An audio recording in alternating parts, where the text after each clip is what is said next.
नमस्कार दोस्तों, क्यों ना एक कहानी से शुरुआत की जाए। एक राजा जो बैठा हुआ है जंगलों में और वह सोच रहा है कि किस तरह से अपने राज्य की कुछ सीमाओं पर बनी हुई चौकियों को वापस लिया जाए।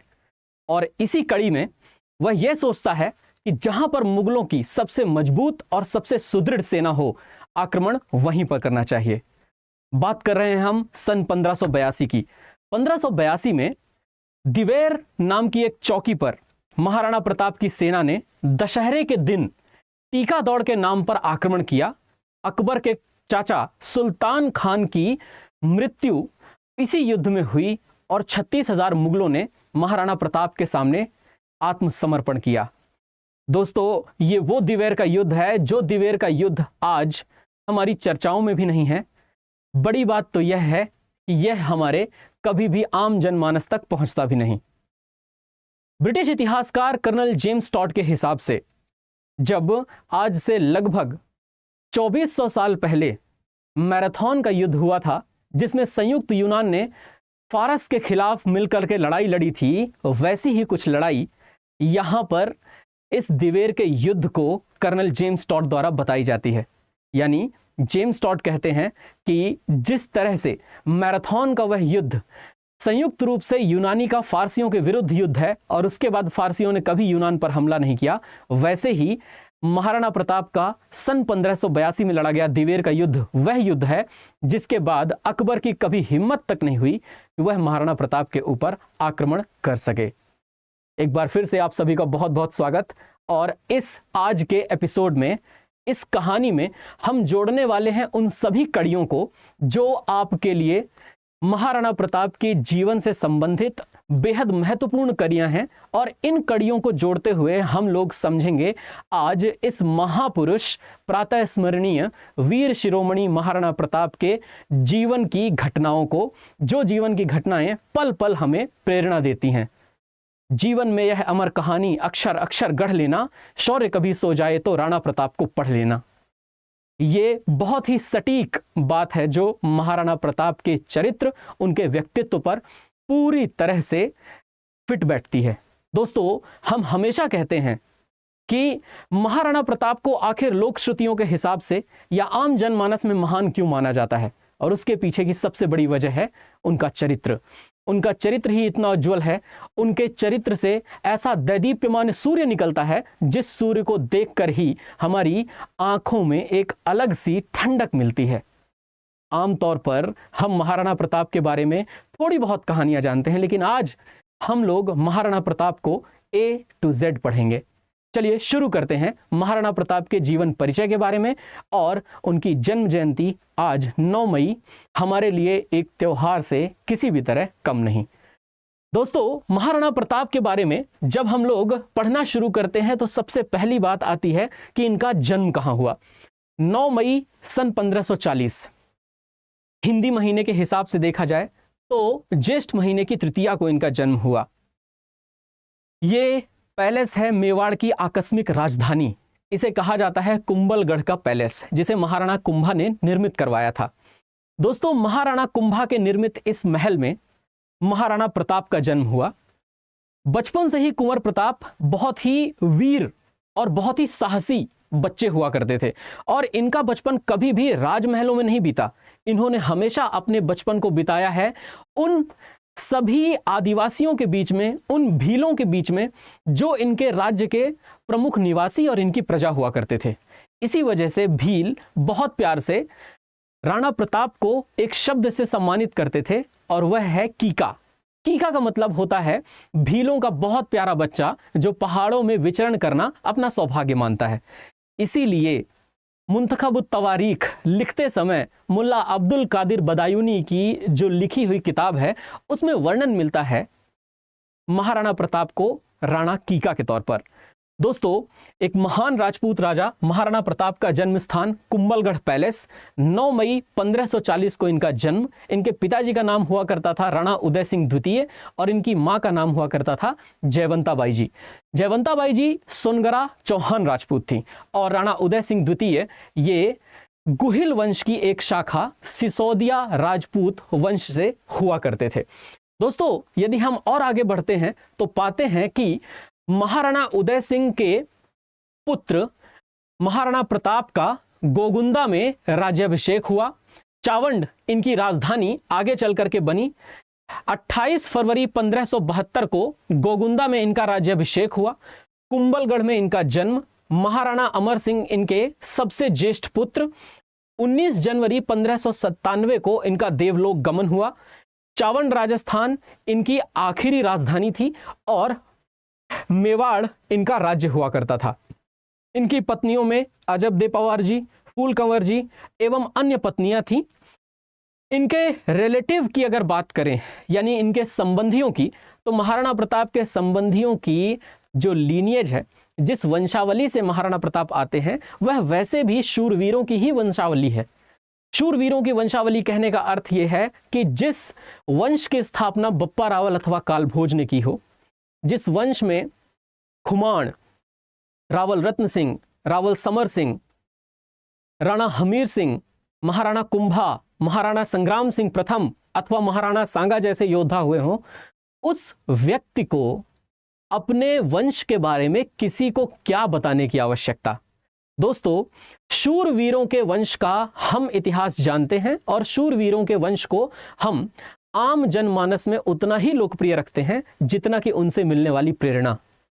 अगर एक बहुत ही शुद्ध वर्तनी में महाराणा प्रताप को हम लोग वर्णित करने की कोशिश करें तो हम यह पाएंगे कि टेस्टामेंट का सबसे बड़ा उदाहरण है ये।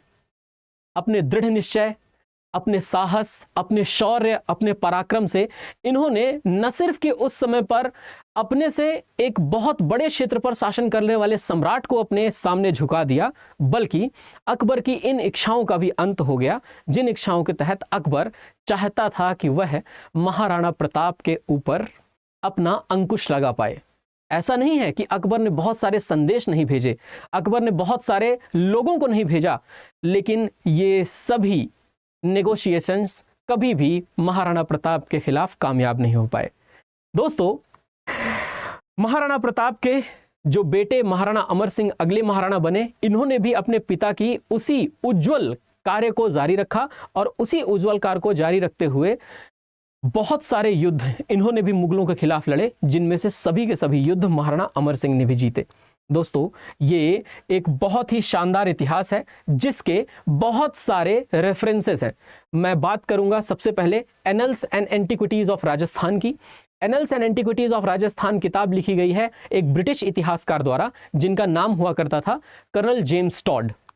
कर्नल जेम्स टॉड के अलावा दूसरा हम लोगों ने रेफरेंस लिया है मुंतखब उत तवारीख। ये अकबर के दरबार में मौजूद मुल्ला अब्दुल कादिर बदायूनी एक इतिहासकार था और इतिहासकार मुल्ला अब्दुल कादिर बदायूनी ने एक किताब लिखी है मुंतखब उत तवारीख, जिसका इंग्लिश ट्रांसलेशन हमने पढ़ा। इसके अलावा अबुल फजल की लिखी हुई अकबरनामा, जिसका एक हिस्सा आईने अकबरी भी है, एवं इसके अलावा दोस्तों रणछोड़ भट्ट की लिखी हुई राज प्रशस्ति एवं अमर काव्य वंशावली, जो हमें महाराणा के बारे में बहुत सी जानकारी देती है। राजस्थान में दक्षिणी राजस्थान के हिस्से में एक झील है राजसमंद झील, और उस राजसमंद झील के यदि चारों तरफ देखा जाए तो वहां मेवाड़ के सभी महाराणाओं के बारे में प्रशस्तियां लिखी गई हैं। जिस तरह प्रयाग प्रशस्ति हरिसेन ने समुद्रगुप्त के बारे में लिखवाई थी और उसमें समुद्रगुप्त को सर्वराक्षोजेता जैसी बहुत सारी बातों से नवाजा गया था, वैसे ही ये राज प्रशस्ति हमें बताती है मेवाड़ के महाराणाओं के बारे में। और वैसे तो हम सबको पढ़ते हैं राणा, लेकिन महाराणा प्रताप को पढ़ते हैं महाराणा। वास्तव में मेवाड़ की एक खास बात थी। जब बप्पा रावल ने मेवाड़ की स्थापना की लगभग 738 ईस्वी के आसपास, तो उस समय पर मेवाड़ के वास्तविक शासक के रूप में बप्पा रावल ने भगवान शिव को चुना और भगवान शिव के एक रूप एकलिंग जी को मेवाड़ का वास्तविक शासक बनाया गया। मेवाड़ के वास्तविक शासक के दीवान के तौर पर अथवा उनके सेवक के तौर पर यहाँ के राजा शासन किया करते थे। इसीलिए मेवाड़ के किसी भी राजा ने कभी भी राजा, महाराजा अथवा महाराजा धीराज जैसी उपाधियां नहीं ली। इन्होंने हमेशा जो उपाधियां ली वो राणा अथवा महाराणा जैसी ही थी। इन राणा अथवा महाराणा टाइटल्स का या इन उपाधियों का सीधा अर्थ यह है कि हम एकलिंग जी के सेवक हैं और उनके सेवक के तौर पर अपने राज्य की सेवा कर रहे हैं एवं अपने प्रजा को पालन कर रहे हैं। दोस्तों, इन रेफरेंसेस से जब हम आगे की ओर बढ़ते हैं तो हम एक बहुत ही खूबसूरत से किले पर बढ़ते हैं जो लगभग 13.6 किलोमीटर की दीवार पर बांधा हुआ है और जिसके अंदर लगभग 700 एकड़ का पूरा क्षेत्र है। कवियों की यदि बात की जाए तो कवि इस किले के बारे में लिखते हैं कि सुंदरियों ने जहां देश हित जौहर व्रत करना सीखा, स्वतंत्रता के लिए जहां बच्चों ने भी मरना सीखा, मुझे न जाना गंगा सागर, मुझे न रामेश्वर काशी, तीर्थराज चित्तौड़ देखने को मेरी आंखें प्यासी। ये वही चित्तौड़गढ़ दुर्ग है जहां जौहर हुए, जहां साके हुए, लेकिन लगातार 1300 वर्षों तक यह उन सुल्तानों, उन क्रूर आक्रांताओं के समक्ष खड़ा रहा जिन आक्रांताओं ने हमेशा इस संस्कृति को ही मिटा देने की कोशिश की, चाहे वह अलाउद्दीन खिलजी जैसा आक्रांता हो और चाहे वह कोई मुगल। लेकिन इस चित्तौड़गढ़ ने, इस मेवाड़ ने अपनी लड़ाई वैसे ही लड़ी है जैसे कि एक स्वाभिमानी व्यक्ति को लड़ना चाहिए। दोस्तों, यह चित्तौड़ का दुर्ग है और चित्तौड़ के दुर्ग में आप सभी को एक बार जाकर यहाँ नमन करना चाहिए। इसके अंदर बने बहुत सारे ऐसे भी स्थान हैं जिन स्थानों को तीर्थ से कम संज्ञा नहीं दी जा सकती। बहुत रोचक प्रसंग यह भी कहता है कि महाराणा सांगा के पुत्र हुआ करते थे भोजराज जी, और भोजराज जी की पत्नी का नाम था मीराबाई, जो कि एक राठौड़ राजकुमारी थी मेड़ता की। मीराबाई जिनके हम भजन सुनते हैं, जिन्हें राजस्थान की लोक संत कहा जाता है, जिन्हें भगवान कृष्ण की सबसे बड़ी डिवोटी के रूप में जाना जाता है, वो मीराबाई जी वास्तव में महाराणा प्रताप की ताई थीं अथवा महाराणा प्रताप की बड़ी मां थीं। यह भी एक तथ्य है जो हम लोग पढ़ते हैं और मां मीरा का मंदिर भी इसी चित्तौड़गढ़ दुर्ग में बना हुआ है जिसे आप अपने सामने देख पा रहे हो। उसके सामने यह एकलिंग जी का मंदिर है और इस एकलिंग जी मंदिर के नीचे ये पूरा का पूरा तालाब। वास्तव में ये जिस दुर्ग की हम चर्चाएं कर रहे हैं, इस दुर्ग ने अपने पूरे जीवन काल में 3 बार जौहर का मुख देखा है और स्त्रियों ने जौहर करना सीखा। मतलब ये कि जब जब आक्रांता आक्रमण किया करते थे, कई बार ऐसा होता था कि वह मृत शरीर के साथ भी छेड़छाड़ करते थे। इसलिए अपने शरीर तक को दुश्मन के हाथ में न जाने देने के लिए सबसे बेहतर मार्ग जो हो सकता था वह यह था कि जिंदा ही अपने शरीर को जला देना। यह जौहर कहलाता है। दोस्तों, पूरे विश्व के इतिहास में कहीं कोई घटना ऐसी नहीं मिलती जहां पर किसी भी एक राज्य के राजा और वहां की स्त्रियों ने अपने राज्य के ना बच पाने की स्थिति में भी अपने आप को पूरी तरह उस मिट्टी के प्रति समर्पित कर ऐसे युद्ध लड़े हों जिनमें उनके वंश का समूल नाश हो गया हो।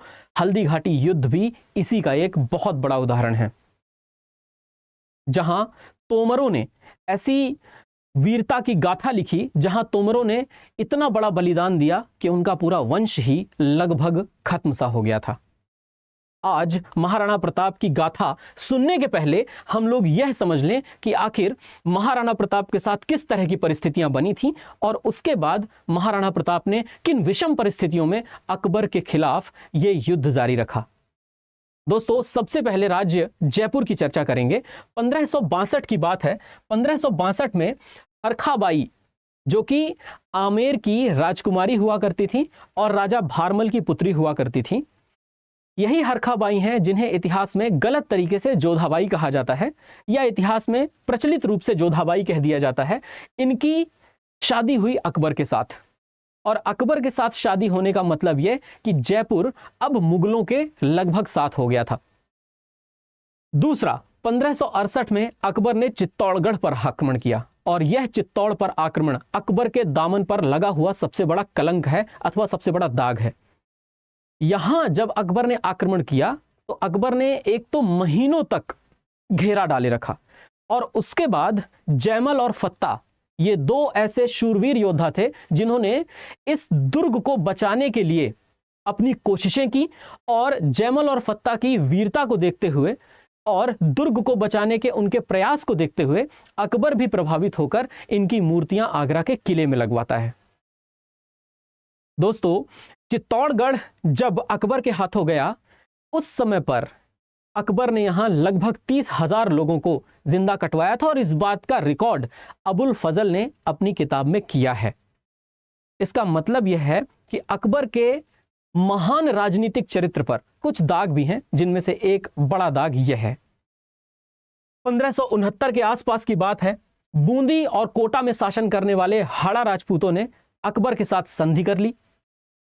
उसके बाद 1570 में जोधपुर और बीकानेर एवं जैसलमेर के भाटी राजपूतों ने भी अकबर के साथ संधि कर ली। केवल राव चंद्रसेन को छोड़कर, राव चंद्रसेन राव मालदेव के बेटे थे। राव मालदेव महानतम योद्धाओं में से एक है मारवाड़ के, और राव चंद्रसेन निश्चित ही अपने योग्य पिता के योग्य पुत्र हैं। राव चंद्रसेन को कई बार इतिहास में मारवाड़ का प्रताप भी कहा जाता है, और उसके पीछे की वजह यह है कि इन्होंने भी अकबर के खिलाफ उसी तरह से लड़ाई लड़ी जिस तरह से लड़ाई महाराणा प्रताप ने अकबर के खिलाफ लड़ी थी। लोग कहते हैं कि महाराणा प्रताप इस युद्ध में अकेले थे, परंतु ऐसा नहीं है। महाराणा प्रताप कभी भी इस युद्ध में अकेले नहीं रहे। महाराणा प्रताप एक बहुत ही कुशल नेतृत्व करता है, बहुत ही कुशल संगठन करता है, और उनके समय पर बनाए हुए उनके संगठन अकबर के खिलाफ इस तरह से लड़ाई लड़ते हैं कि अकबर अपने जीते जी कभी भी मेवाड़ के अंदर एक भी युद्ध नहीं जीत पाया, अथवा पूरे राजस्थान में अकबर द्वारा एक भी युद्ध नहीं जीता जा सका। उसकी भी कहानियां बहुप्रचलित हैं और वह भी मैं आपको बताऊंगा। दोस्तों, 1573 में डूंगरपुर, जो कि वागड़ क्षेत्र कहलाता है, प्रतापगढ़, डूंगरपुर और बांसवाड़ा के शासकों ने भी अकबर के साथ संधि कर ली थी। हालांकि अकबर के साथ इनकी संधि होने के बावजूद इनका झुकाव हमेशा महाराणा प्रताप की तरफ रहा। इतना सब कुछ होने के बाद और अकबर द्वारा भेजे गए संदेशों के बाद अब यह तो तय था कि महाराणा प्रताप की वास्तव में एक लड़ाई अकबर के साथ वैचारिक रूप से भी हो चुकी थी, और उसके पीछे की वजह है अकबर का चित्तौड़गढ़ के किले पर आक्रमण करना, और चित्तौड़ के किले पर आक्रमण करने के बाद 30,000 लोगों को मरवा देना।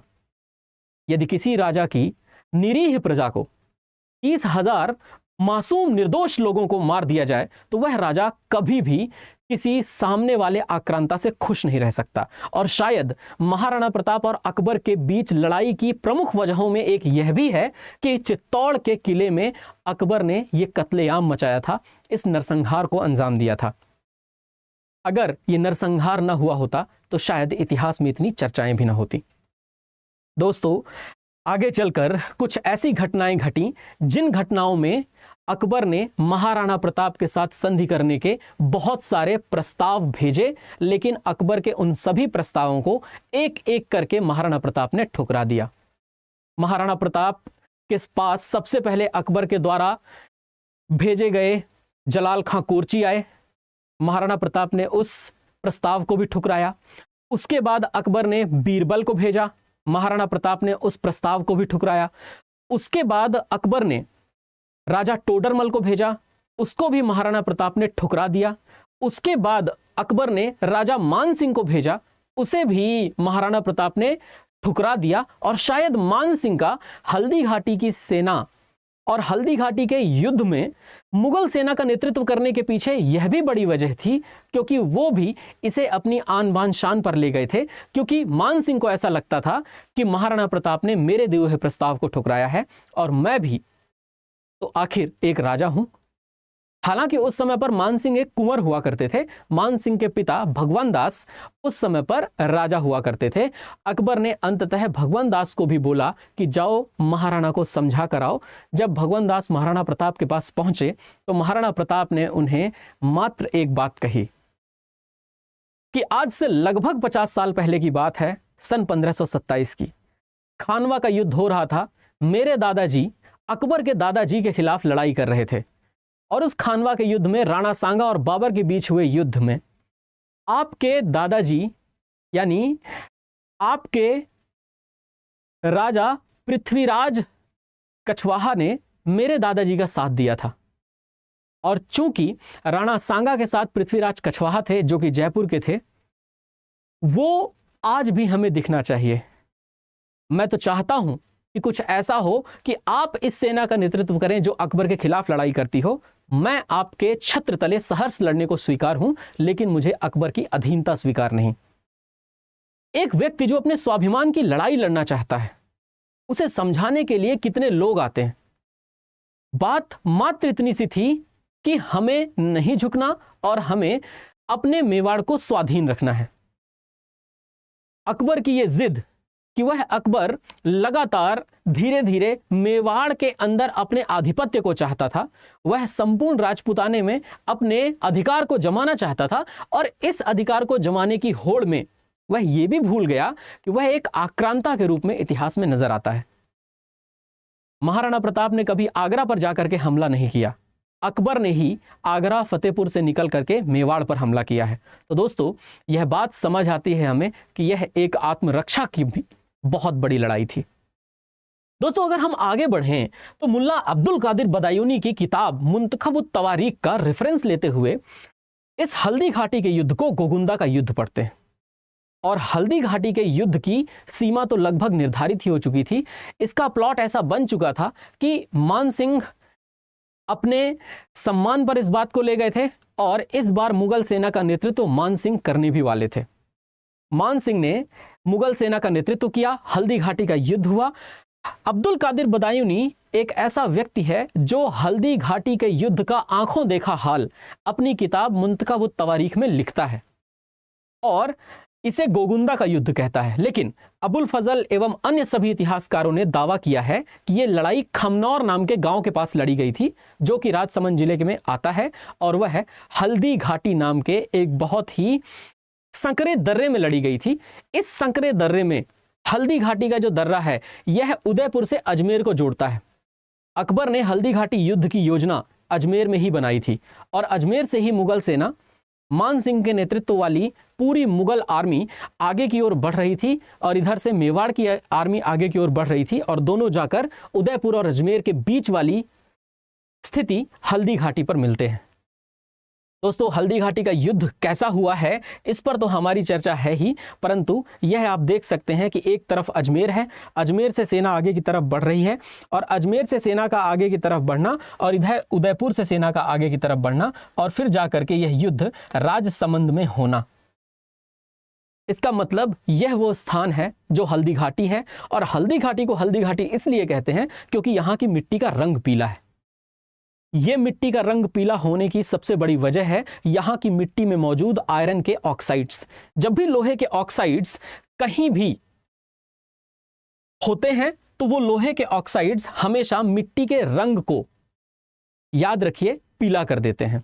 लोहे के ऑक्साइड्स बहुत ज्यादा होते हैं तो वह मिट्टी के रंग को लाल कर देते हैं। तो देखिए दोस्तों, अकबर का सबसे पहले लगता है नागौर दरबार। अकबर ने नागौर दरबार लगाने के बाद सभी राजाओं को अपनी तरफ इकट्ठा करने की कोशिश की, और सभी राजाओं को यह भी चेताया कि आपको महाराणा का साथ देने की आवश्यकता नहीं। नागौर दरबार लगाने के बाद अकबर की सेनाएं अजमेर की तरफ मूव करती हैं, और अजमेर में बनी यह योजना नागौर से अजमेर एवं अजमेर से हल्दी घाटी की तरफ बढ़ती है। और जैसा कि मैंने कहा, उदयपुर और राजसमंद का जो बॉर्डर वाला क्षेत्र है, इसी पर यह हल्दी घाटी मौजूद है। दोस्तों, एक बहुत खूबसूरत सा चित्र भी है जहां पर मैं भी घूमने के लिए गया था। महाराणा प्रताप तो हैं ही प्रातः स्मरणीय, लेकिन इस हल्दी घाटी के जगह पर यदि जा करके कोई भी यहाँ के पढ़े हुए लेख को पढ़ेगा तो देखिए दोस्तों, इसमें बाकायदा सारी बातें लिखी हुई हैं। इस मिट्टी से तिलक करो, यह धरती है बलिदान की, जो दृढ़ राखे धर्म को तिहि राखे करतार। और 18 जून 1576 को हल्दी घाटी का युद्ध हुआ, तो यह भी इस लेख में लिखित है। 18 जून 1576 को इस धर्म युद्ध के कुरुक्षेत्र विश्व प्रसिद्ध रण क्षेत्र हल्दी घाटी में हिंदुआ सूर्य प्रातः स्मरणीय वीर शिरोमणि महाराणा प्रताप ने मातृभूमि की रक्षा के लिए मेवाड़ वासियों को साथ लेकर, सभी जातियों को साथ लेकर अपने जनपद की स्वतंत्रता की लड़ाई लड़ी, एवं घुसपैठिया जलालुद्दीन अकबर, जिसका शासन राजस्थान में स्थापित हो चुका था, उन सभी राजा रजवाड़ों के अधीनता स्वीकार करने के बाद मेवाड़ राज्य के महाराणा की चुनौती को इस हल्दी घाटी नाम के मैदान में देखा जा सकता है। यह एक बेहद शानदार व्यक्तित्व की फोटो है, और यदि आप कभी उदयपुर के म्यूजियम में जाएं तो उदयपुर के म्यूजियम में जाने के बाद आपको यह बेहद खूबसूरत सी तस्वीर दिखती है। दोस्तों, महाराणा प्रताप का बख्तरबंद जिसे पहन करके वो युद्ध किया करते थे, महाराणा प्रताप की ढाल, महाराणा प्रताप का वो भाला जिसके बारे में लोग कहते हैं कि यह 80 किलो का था, परंतु ऐसा है नहीं। यह 80 किलो का ना होकर के लगभग 15 किलो के आसपास होगा। ये महाराणा प्रताप की तलवारें, जिनके बारे में कुछ लोग कहते हैं कि 40 किलो की थी, परंतु मुझे नहीं लगता कि यह 40 किलो की है। एक सीधी तलवार जिसे खांडा कहते हैं और एक कर्व वाली तलवार, और इसके अलावा दोस्तों उनके बाकी सभी के सभी जो औजार हैं वो सारे के सारे औजार ये उदयपुर के म्यूजियम में रखे हुए हैं दोस्तों। और उदयपुर के म्यूजियम में, उदयपुर के संग्रहालय में कभी आपको भी एक बार विजिट करना चाहिए। तो दोस्तों, हल्दी घाटी का युद्ध 18 जून सन 1576। 18 जून 1576 को महाराणा प्रताप की सेना एवं मान सिंह और आसफ खान के नेतृत्व वाली मुगल सेना के बीच में युद्ध हुआ। और इस हल्दी घाटी के युद्ध में, शायद इतिहास के सबसे ज्यादा चर्चित युद्ध में, महाराणा प्रताप की सेना ने अकबर की सेना को शुरुआती दौर में तो बिल्कुल ही पीछे धकेल दिया था। इस युद्ध का वर्णन करते हुए मुल्ला अब्दुल कादिर बदायूनी कहता है कि जब इस युद्ध का पूरा प्लॉट सजा तो इस युद्ध के पूरे प्लॉट में महाराणा प्रताप ढोलान नाम की एक जगह पर मौजूद थे। इस ढोलान नाम की जगह पर मौजूद राणा पूंजा एवं उनके भील साथी महाराणा प्रताप की सुरक्षा कर रहे थे। महाराणा प्रताप चेतक पर सवार थे, जिसे नीले घोड़े वाला चेतक कहा जाता है, परंतु यह सफेद रंग का था। दोस्तों, महाराणा प्रताप की सेना में मान सिंह झाला, जिनके साथ में भीम सिंह डोडिया, भामाशाह और ताराचंद इस युद्ध को लड़ रहे थे, और दूसरी तरफ से रामशाह तोमर, शालिवाहन तोमर, प्रताप तोमर और भवानी सिंह तोमर।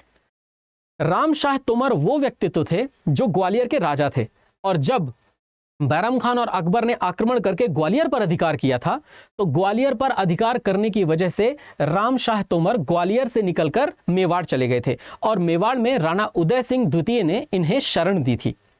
इसलिए इनका महाराणा के प्रति वफादार होना बनता है। और देखो दोस्तों, आप पाओगे कि महाराणा प्रताप के दक्षिणी फ्लैंक में, यानी जो इनका राइट फ्लैंक है उसमें मान सिंह झाला, और जो इनका लेफ्ट फ्लैंक है उसमें रामशाह तोमर, और बीचों बीच हरावल दस्ते का नेतृत्व कर रहे थे हाकिम खान सूर। ये कोई हिंदू मुस्लिम की लड़ाई नहीं है, ये युद्ध है स्वाभिमान का। सिर्फ और सिर्फ एक व्यक्ति की स्वाधीनता और स्वाधीनता को बनाए रखने का, अपनी आजादी को पूरी तरह मेंटेन करने का। हाकिम खान सूर हरावल दस्ते का नेतृत्व कर रहे थे, और इधर मान सिंह के नेतृत्व वाली यह सेना, मान सिंह मर्दाना नाम के एक हाथी पर सवार थे।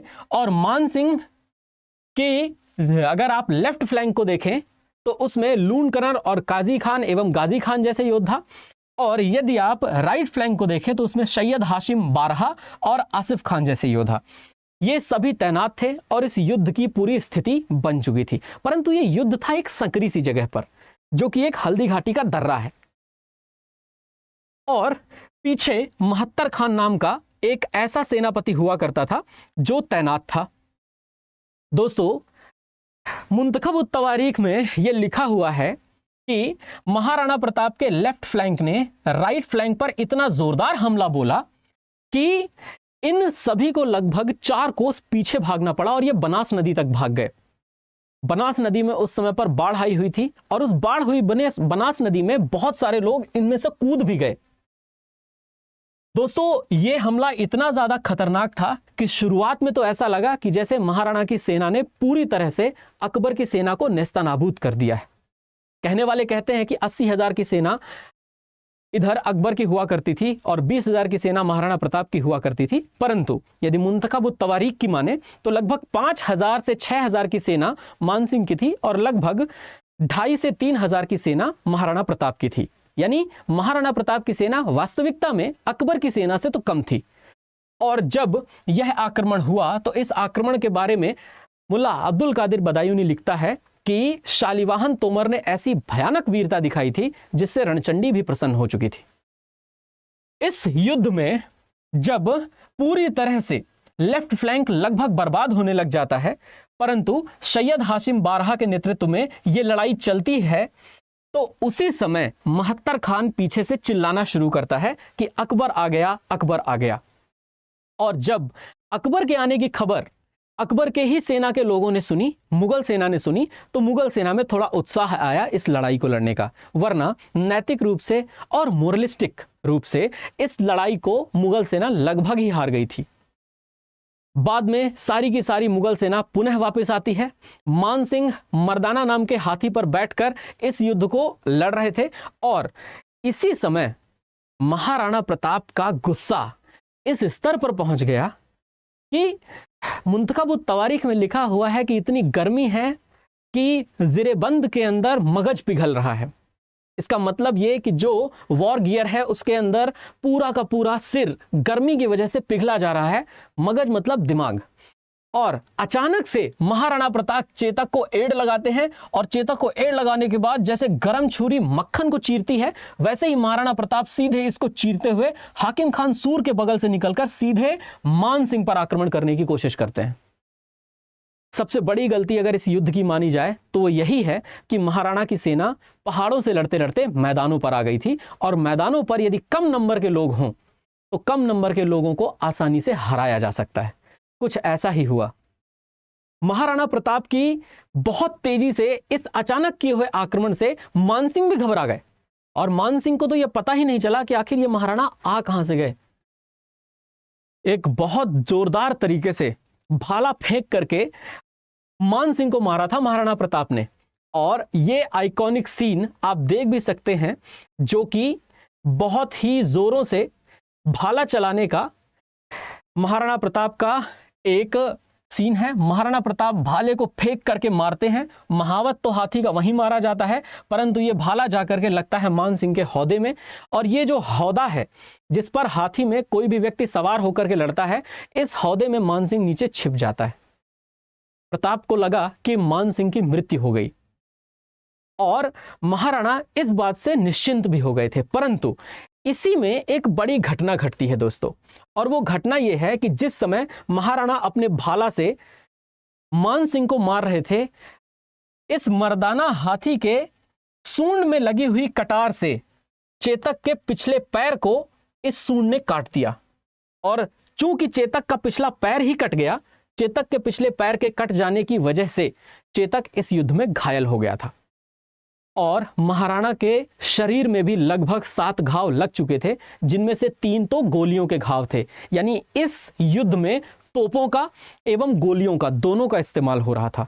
शुरुआती दौर में तो तोपों का इस्तेमाल नहीं हुआ क्योंकि तोपें पहाड़ों पर नहीं चल सकती, लेकिन जैसे ही महाराणा की सेना मैदानों की तरफ आई, इनमें तोपें चलने लग गईं। दोस्तों, कविवर श्याम नारायण पांडे इस कविता को बहुत बेहतरीन तरीके से लिखते हैं और वो कहते हैं कि विकराल गरजती तोपों में रूई सी क्षण क्षण धुनी गई, उस महायज्ञ में आहुति सी राणा की सेना धुनी गई। दोस्तों, जब हम चेतक की वीरता के बारे में पढ़ते हैं, अब इसी समर में चेतक मारुत बनकर आएगा, राणा भी अपनी असिका अब जौहर दिखलाएगा। चढ़कर चेतक पर घूम घूम करता मेना रखवाली था, ले महामृत्यु को साथ समक्ष मानो प्रत्यक्ष कपाली था। गिरता न कभी चेतक तन पर राणा प्रताप का कोड़ा था, वह दौड़ रहा अरिमस्तक पर या आसमान पर घोड़ा था। जो तनिक हवा से बाघ हिली लेकर सवार उड़ जाता था, राणा की पुतली फिरी नहीं तब तक चेतक मुड़ जाता था। चढ़ चेतक पर तलवार उठा रखता था भूतल पानी को, राणा प्रताप सिर काट काट करता था सफल जवानी को। लेकिन दोस्तों, इस युद्ध में जब महाराणा प्रताप घायल हुए तो महाराणा प्रताप को समझाने के लिए एक वही व्यक्ति पहुंचा जिस व्यक्ति का नाम है हाकिम खान सूर। हाकिम खान सूर को यह बात पूरी तरीके से पता थी कि या तो इस युद्ध को आज ही समाप्त किया जा सकता है और या फिर इस युद्ध को लंबा खींचा जा सकता है। हाकिम खान सूर ने महाराणा प्रताप के बगल में पहुंचकर युद्ध भूमि में यह बात समझाई कि यदि आप जीवित हैं तो ये युद्ध लंबा चलता रहेगा और जब तक आप जीवित हैं तब तक आप इस युद्ध को खींच सकते हैं। यदि आप इस दुनिया से चले गए तो मेवाड़ के स्वाधीन रहने की आस भी चली जाएगी और इस दुनिया में सबसे बेहद खतरनाक मृत्यु है या सबसे गंदी मृत्यु है आशाओं का मर जाना, उम्मीदों का मर जाना। यदि आप जिंदा हैं तो उम्मीद जिंदा है और इसीलिए आपकी जगह पर एक ऐसा योद्धा लड़ेगा जो आपका मुकुट पहनकर लड़ेगा। दोस्तों, जिस तरह से खानवा के युद्ध में राणा सांगा को घायल अवस्था में बाहर निकाले जाने के बाद राणा सांगा के मुकुट को पहन करके झाला मान सिंह के दादा झाला अज्जा ने लड़ाई लड़ी थी, एक बार फिर से इस सादड़ी के झाला वंश को अपनी आहुति देने का समय आ गया था। और मेवाड़ के इतिहास में मेवाड़ कृतज्ञ है उन सादड़ी के सभी झाला राजपूतों का, जिन्होंने जब जब महाराणा घायल हुए युद्ध भूमि में हमेशा महाराणा का मुकुट पहनकर सामने वाले शत्रु को पूरी तरह से अचंभित किया और सामने वाले शत्रु को धोखा भी दिया। तुरंत मानसिंह झाला आए, महाराणा प्रताप का मुकुट पहनकर लड़ाई लड़ने लगे और महाराणा प्रताप को घायल अवस्था में चेतक युद्ध भूमि से बाहर लेकर के गया। प्रताप के शरीर से खून बह रहा था, चेतक भी घायल था। 26 फीट की खाई चेतक कूद करके चला गया और ऐसा कहा जाता है कि उसके बाद चेतक ने अपने प्राण त्याग दिए। दोस्तों, महाराणा प्रताप को कभी किसी ने रोते हुए नहीं देखा था, लेकिन बहुत से इतिहासकार ऐसा कहते हैं कि महाराणा प्रताप उसी दिन रोए थे जिस दिन चेतक का देहांत हुआ था। चेतक के मरने का जो गम है वो शायद महाराणा को बहुत ज्यादा था। और चेतक की समाधि भी वहीं पर बनी हुई है जहां हल्दी घाटी का मैदान है, और वह 26 फीट की खाई भी जिसे चेतक ने पार किया था। दोस्तों, इस समर में इतना युद्ध का रक्त बहा था कि इस रक्त के बहने की वजह से वहां आसपास के क्षेत्र में बारिश भी हुई और खून से सना हुआ पानी भर गया था, जिसे रक्त तलाई कहा जाता है। तो रक्त तलाई या जिसे खून की तलाई कहा जाता है, ये एक तरीके से ढलान वाली जगह है, जिस ढलान वाली जगह पर लोगों का बहा हुआ रक्त इकट्ठा हो गया था। चेतक का ये बलिदान और फिर उसके बाद महाराणा प्रताप के भाई शक्ति सिंह का एक सपोर्ट, शक्ति सिंह के समर्थन से शक्ति सिंह का घोड़ा लेकर के महाराणा प्रताप इस युद्ध से निकलते हैं। और उसके बाद हालत इतनी ज्यादा खराब थी मुगल सेना की कि अब्दुल कादिर बदायूनी के हिसाब से मुगल सेना युद्ध के बाद जाकर गोगुंदा में रुकती है। और गोगुंदा में रुकने के समय पर सबसे पहले तो ये लोग चारों तरफ गहरी खाई खुदवाते हैं और उस गहरी खाई से ये पूरी कोशिश करते हैं कि महाराणा प्रताप की सेना रात में आक्रमण न कर दे। हालत इतनी ज्यादा खराब हो गई थी कि जून महीने में वैसे भी खाने के लिए कुछ नहीं था, फसलें तो पूरी तरह खराब हो चुकी थी और महाराणा हल्दी घाटी के युद्ध के पहले ही कुंवर अमर सिंह के साथ सभी देशवासियों को, सभी मेवाड़ वासियों को पहाड़ों की तरफ भेज चुके थे। ये ऐसा युद्ध था जिसमें महाराणा प्रताप मरने और मारने की इच्छा से उतरे हुए थे, परंतु हाकिम खान सूर की समझ ने आखिर महाराणा प्रताप को इस युद्ध से बाहर निकाला। उसके बाद महाराणा प्रताप ने तुरंत अपनी सेना को फिर से संगठित करना शुरू किया। मैं कह रहा था ना कि कोई व्यक्ति चरित्र से कितना महान हो सकता है। अकबर की ये आदत थी कि अकबर अपने नवरत्नों में अथवा अकबर के नॉन कॉम्बटेंट जो युद्ध नहीं लड़ने वाले लोग हैं उनमें से भी सबको युद्ध पे जरूर भेजता था। और उनमें से ही 1580 की एक घटना है जिसे कहा जाता है शेरपुर की घटना। दोस्तों, अब्दुल रहीम खाने खाना जो कि बैरम खान के पुत्र हुआ करते थे, अब्दुल रहीम खाने खाना को एक बार अकबर ने महाराणा प्रताप को पकड़ने के लिए भेजा। अब्दुल रहीम खाने खाना उदयपुर और मेवाड़ की सीमा पर शेरपुर नाम की एक जगह पर अपना कैंप लगाते हैं। और चूंकि रहीमदास जी शुरुआत से ही लेखक व्यक्ति थे, भगवान कृष्ण की भक्ति में लीन रहते थे और महाराणा प्रताप के प्रति उनका एक सॉफ्ट कॉर्नर भी था। रहीमदास जी शेरपुर में जाकर के अपना कैंप लगाते हैं और जब जब अकबर पूछे कि महाराणा प्रताप को पकड़ पाए क्या, तब तब वो यही जवाब पूछते हैं कि बताइए क्या आप पकड़ पाए, क्या मान सिंह और आसिफ खां पकड़ पाए? कोई भी नहीं पकड़ पाया। अकबर ने तो मान सिंह और आसिफ खां की ड्योढ़ी बंद कर दी थी और यह कहा था कि मुझे दिख मत जाना मेरे दरबार में। और इस बात का भी उल्लेख मिलता है कि मान सिंह और आसिफ खां काफी दिनों तक अकबर के दरबार गए नहीं थे, क्योंकि हल्दी घाटी के इस युद्ध में जो परिणाम अकबर को चाहिए था वो परिणाम अकबर को मिला नहीं था। आज भी मैं इतिहासकारों से यही पूछना चाहता हूं कि किस बिना पर आपने ये लिख दिया कि अकबर ने हल्दी घाटी का युद्ध जीता था। यदि कोई राजा संधि कर ले, कोई राजा मारा जाए, किसी राजा को पकड़कर बंदी बना लिया जाए अथवा उसका राज्य छीन लिया जाए, तब तो स्थितियां बनती हैं कि वह राजा हार गया और आप जीत गए। जब ऐसी कोई स्थिति महाराणा प्रताप के साथ बनी ही नहीं, अकबर का पूर्ण रूप से मेवाड़ पर कभी कब्जा हो पाया ही नहीं, तो अकबर किस बिना पर जीता हुआ घोषित कर दिया जाता है? जितनी बार मुगल सेनाओं ने कोशिश की, उतनी बार मेवाड़ में उन्हें हारना पड़ा। और इसके पीछे एक बहुत बड़ी वजह यह भी है कि उनके पास भौगोलिक रक्षा क्षेत्र था, एक ज्योग्राफिकल डिफेंस था, जैसा छत्रपति शिवाजी महाराज के साथ भी कालांतर में रहा है। औरंगजेब के साथ युद्ध करने में छत्रपति शिवाजी महाराज को एक बहुत बड़ी मदद इसलिए भी मिली क्योंकि छत्रपति शिवाजी महाराज के पास पश्चिमी घाट का एक बहुत बड़ा नेचुरल डिफेंस था, एक प्राकृतिक रूप से रक्षात्मक तंत्र उनके साथ था। दोस्तों, ऐसा ही अकबर के साथ लड़ने वाली इस महाराणा प्रताप की सेना को भी। तो जब रहीमदास जी सन 1580 में आकर शेरपुर में अपना कैंप लगाते हैं और शेरपुर में कैंप लगाने के बाद दिन और पूरे समय को लिखने पढ़ने में व्यतीत करते हैं, सुबह शाम शिकार खेलने में व्यतीत करते हैं, इसी बीच में महाराणा प्रताप के बेटे कुंवर अमर सिंह रहीमदास जी की सभी बेगमों को और उनके कैंप में मौजूद सभी स्त्रियों को उठाकर महाराणा के कैंप में ले आते हैं।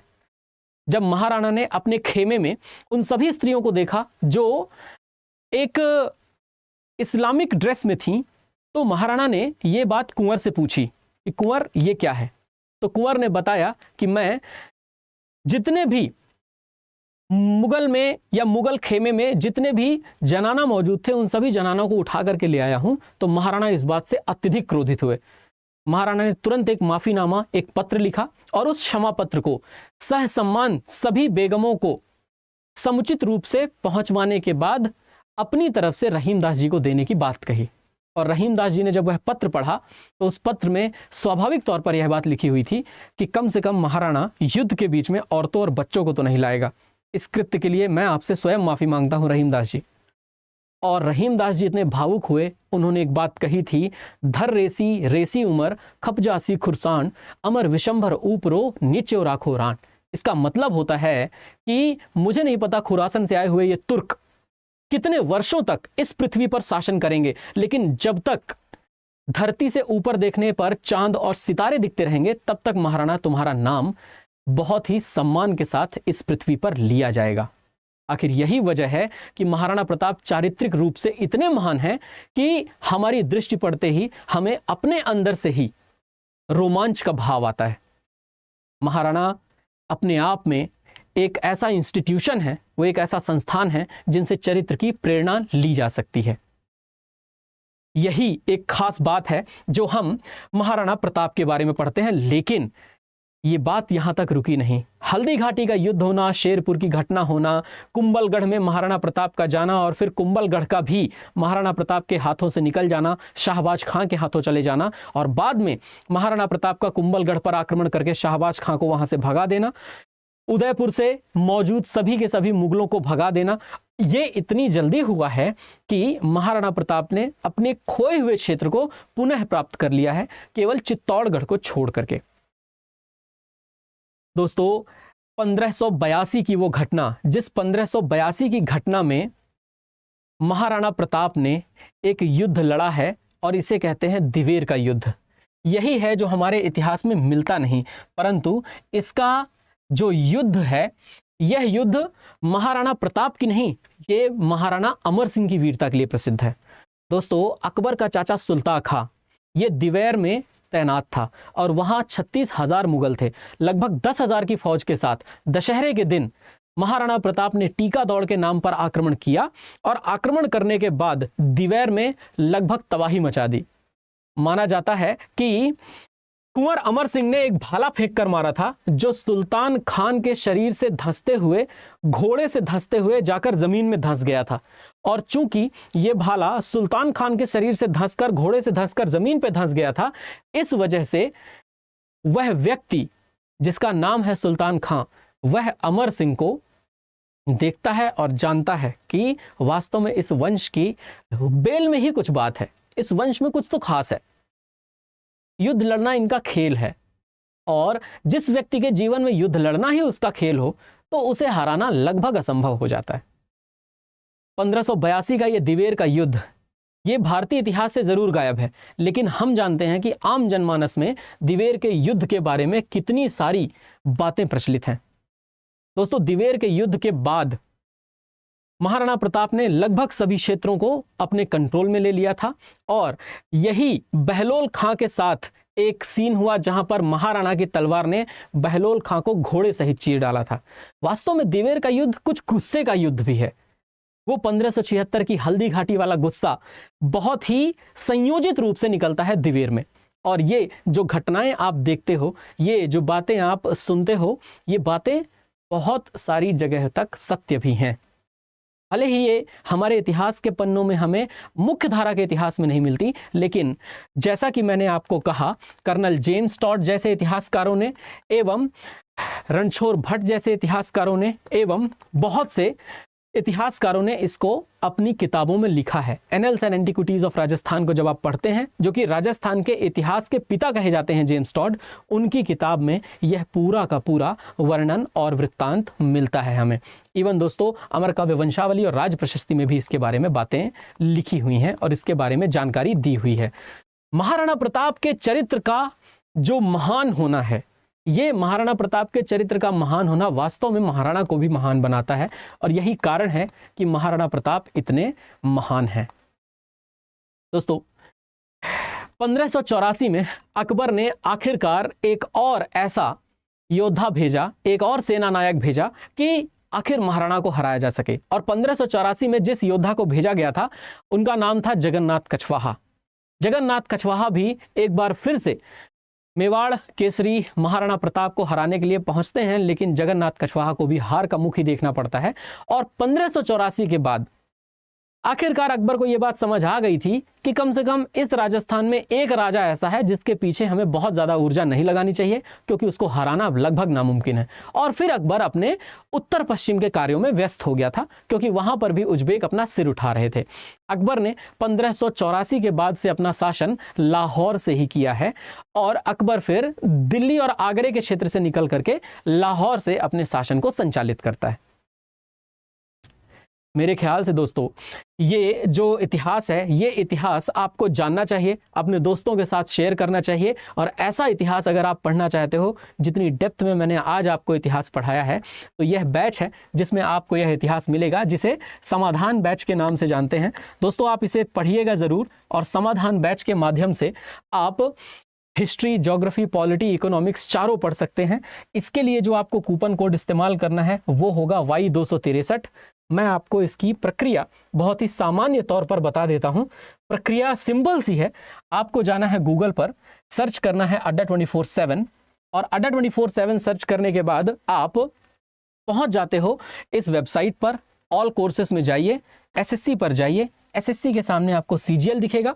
सीजीएल के महापैक पर डबल वैलिडिटी है, जिसे आप Y263 कोड लेकर यूज कर सकते हो। एवं यहाँ समाधान जनरल स्टडीज का बैच भी है, जिसे आप Y263 कोड लेकर यूज कर सकते हो। इसमें चारों सब्जेक्ट मेरे द्वारा ही पढ़ाए गए हैं, हिस्ट्री, ज्योग्राफी, पॉलिटी और इकोनॉमी। तो समाधान जनरल स्टडीज के इस बैच को लेना बिल्कुल ना भूलें, और कूपन कोड Y263 का इस्तेमाल करना बिल्कुल ना भूलें। कैसा लगा आपको ये सेशन, बताइएगा ज़रूर कमेंट सेक्शन में, अभी वीडियो के पूरा होने के बाद। धन्यवाद दोस्तों। जय हिंद, जय भारत।